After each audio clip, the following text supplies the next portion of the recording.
Well, I'm now joined by Labour's National Campaign Coordinator, Shabana Mahmood. Thanks for your time on Sky News this morning. Now, looking at the by-election yesterday in Old Bexley and Sidcup, Conservatives then they won by more than 50% of the election. And this is despite the allegations of sleaze and the crisis that we're seeing at the Channel crossings there. And they still managed to get 50% of the votes. This is not boding very well for you guys, is it? Oh, look, Old Bexley and Sidcup is a Tory stronghold of long standing, and they had a majority of 19,000 in this seat, which was slashed last night to just over 4,000. And I think that what I saw when I was out there campaigning myself is that the incompetence of the Prime Minister and the litany of broken promises are catching up with him. And I think we've seen that reflected in the result by any measure and by any by-election standards. A 10.3%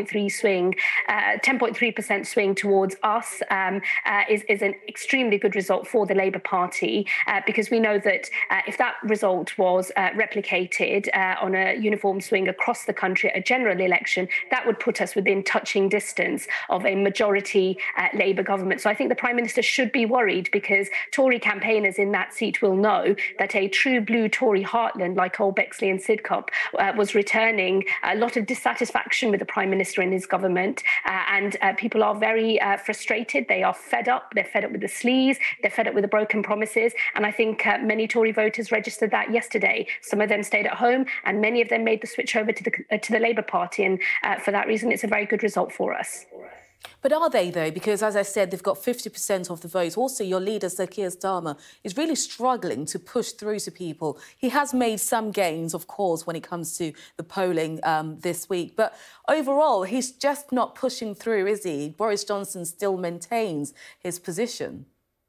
I think a 10.3% swing in, as I say, a Tory heartland. I mean, this is as true blue as it gets. It's not a seat that we even took in 1997 when we had a landslide Labour majority in that general election. So this is true blue Tory heartlands, and a 10.3% swing to the Labour Party in this kind of territory, a seat that voted for leave in the Brexit referendum. I think that is an extremely good result. And I was on the doorstep on a number of occasions myself, campaigning in Old Bexley and Sidcup, and we were seeing Tory voters dissatisfied with the Prime Minister, fed up with the government, and wanting to take a second look at the Labour Party, something that they had not ever done before. Many of those made the switch over to us, and we're very grateful for their support in the by-election. And many others were willing to give Keir Starmer and the Labour Party a fresh look because they are frustrated with the government. And I think that's been reflected in the huge swing that we've seen towards the Labour Party in that result.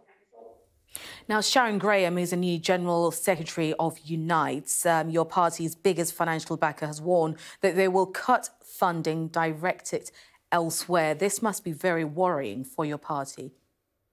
Well, look, trade unions pay affiliation fees to the Labour Party, and that's not changed as far as Unite are concerned. But of course, what they do with the rest of their money that they collect from their members for political campaigning, it's always been the case that some of that is directed towards the Labour Party and some of it goes into other local campaigns. Nothing that Sharon Graham, the new General Secretary of Unite, said recently is a change on what we've always expected and what is standard practice amongst trade unions, and certainly what she said her union was intending to do upon her election. So I'm afraid there's nothing really to see here. Trade unions always fund different types of campaigning across the country, and we are not concerned about the support that we're receiving from our partners in the trade union movement. So how much money are you expecting then? I'm not going to get into the details of budgets and money here, and that's not appropriate. We receive affiliation fees from the trade unions that are officially...